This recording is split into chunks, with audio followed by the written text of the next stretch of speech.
नंतर तिच्या आईवडिलांनी समाजाच्या भीतीखातर कोणालाही हे कळू नये म्हणून त्यांच्या दोन्ही पद्धतीच्या सहमतीने लग्न लावून दिले. राकेश हा अतिशय शांत, मोजकेच बोलणारा, स्वतःवर अतिसंयम असणारा मुलगा होता. तर वर्षा अगदी त्याविरुद्ध स्वभावाची.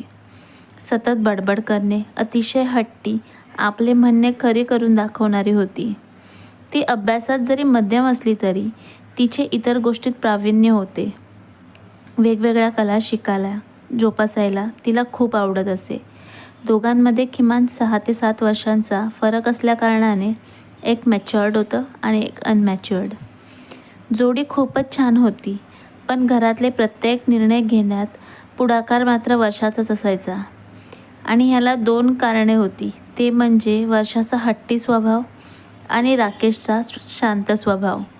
अशाच रीत्या ते आपल्या दोन्ही कुटुंबाच्या सहाय्याने आपला संसार करत होते. पण वर्षाला आता मी माझ्या आयुष्यात आणखी काही चांगले केले पाहिजे असे नेहमी वाटत असे. असणाऱ्या प्रायव्हेट जॉबशी समाधान मानून घेणारा तिचा स्वभाव नव्हता. अशा रीतीने तिने अनेक वेगवेगळे कोर्स शोधले. कोणत्या कोर्स केल्यानंतर आपल्याला त्याचा काय व किती फायदा होईल याचा ती सखोल अभ्यास करू लागली. तिला हे करता करता काही सरकारी परीक्षांबद्दलही कळाले. तिने यांच्याही आणि यांच्याबद्दलचीही माहिती काढायला सुरुवात केली. सगळ्या गोष्टींचा विस्तारात अभ्यास केल्यानंतर तिने अखेरी सरकारी पदाच्या क्लास 1 ऑफिसरचे एक्झाम देण्याचे ठरवले. तिने मनाशी अगदी पक्के केले होते की काही जरी झाले तरी ती ही नोकरी मिळवणारच.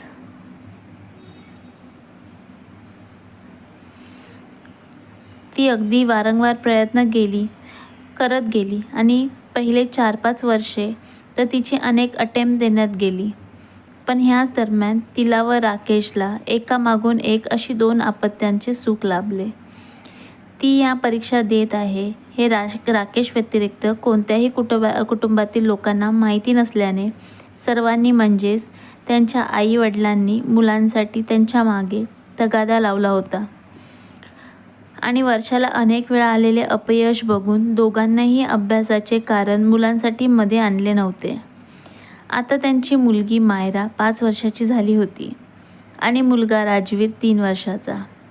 अखेरीस वर्षाला इतक्या वर्षांच्या प्रयत्नानंतर यश मिळाले व ती सेंट्रल गव्हर्नमेंटमध्ये क्लास 1 ऑफिसर म्हणून नियुक्त झाली. पहिल्या 2-3 वर्षातच वर्षाने आपल्या करारी स्वभावाने आणि झटपट असलेल्या डिसिजन पॉवरमुळे आपल्यासोबत काम करणाऱ्या कर्मचाऱ्यांना तसेच तिच्या सिनियर्सला सुद्धा इम्प्रेस केले होते. वर्षाचा नवीन सरकारी जॉब अगदी आनंदात चालला होता, कारण ह्या जॉबमुळे आता तिची व राकेशची आर्थिक परिस्थिती ही पहिल्यापेक्षा अधिक सुधारली होती. पण फक्त दुःख इतकेच होते की या सगळ्या जिम्मेदारी निभावताना वर्षाच्या आपल्या कुटुंबाकडे बरेच दुर्लक्ष झाले होते. तिचा जास्तीत जास्त वेळ कामात जात असल्याकारणाने ती ना मुलांना वेळ देऊ शकत होती आणि नाही राकेशला. पण राकेशने मात्र आपले कुटुंब चांगले सांभाळले होते. तो वर्षावर कुटुंबाचा ताण येऊ नये म्हणून स्वतःच्या बाजूने पूर्ण प्रयत्न करत होता. स्वतःचा जॉब, मुलांचे संगोपन अगदी व्यवस्थितरित्या पार पाडत होता. तो वेळोवेळी आपण बाबा असल्याची सर्व कर्तव्य तर पार पाडतच होता, पण कधीकधी मुलांची आईसारखीही काळजी घ्यायचा. असेच दिवसांमागून दिवस जात होते. आता वर्षाची भरपूर प्रगती झाली होती आणि तिला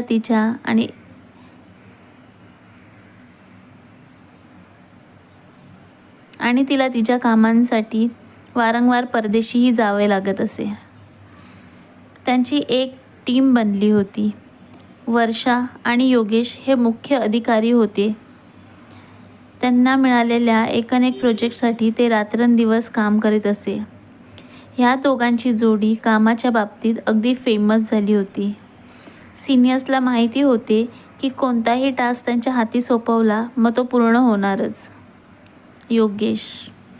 योगेश हा वर्षापेक्षा वयाने 7 ते 8 वर्ष लहान असून तो वर्षानंतर तब्बल 4 वर्षानंतर सेवेत जॉईन झाला होता.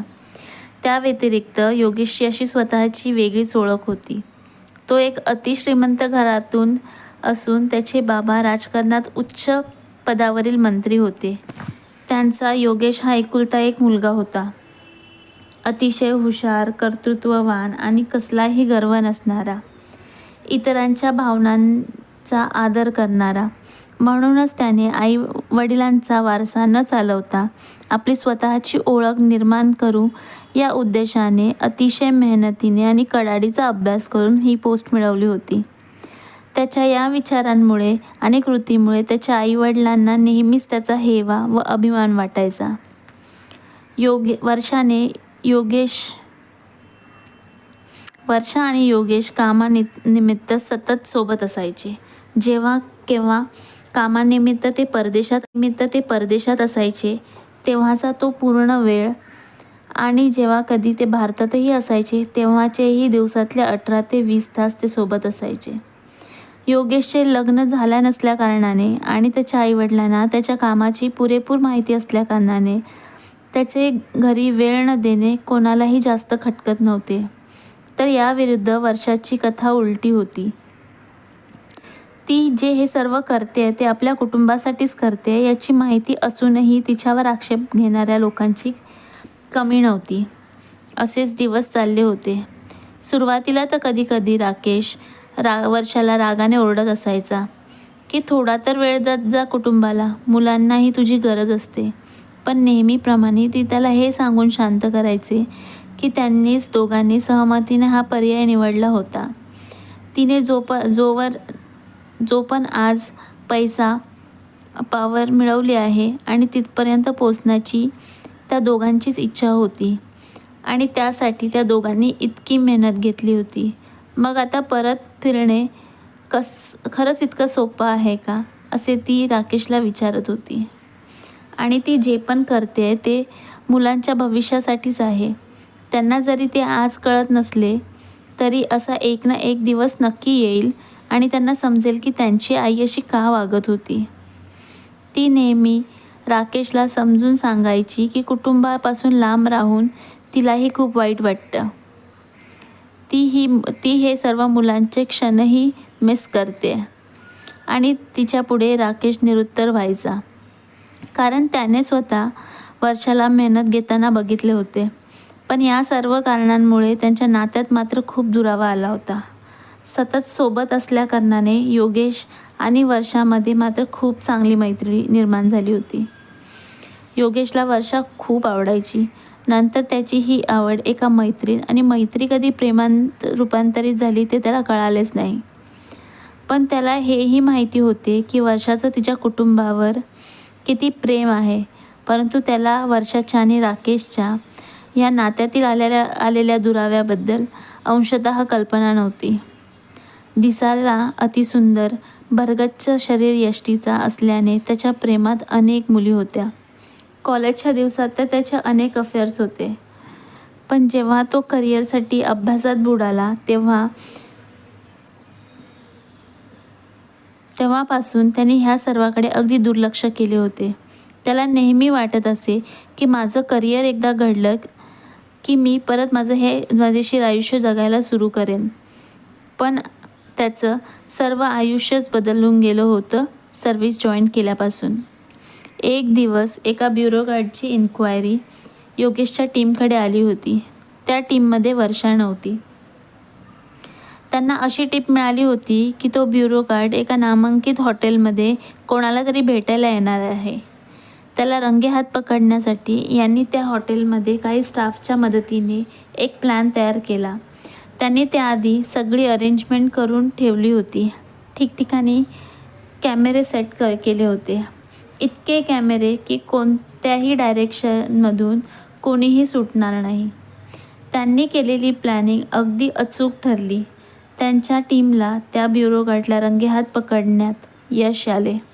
पण हे सर्व करत असताना योगेशच्या हाती अजून एक असा पुरावा लागला होता की जो बघून तो अक्षरशः हादरला होता आणि त्याला भरपूर काळजीही वाटत होती, कारण ह्या सर्वाचा परिणाम आता वर्षाच्या आयुष्यावर होणार होता.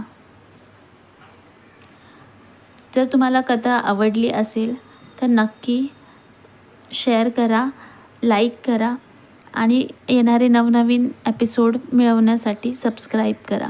थँक्यू.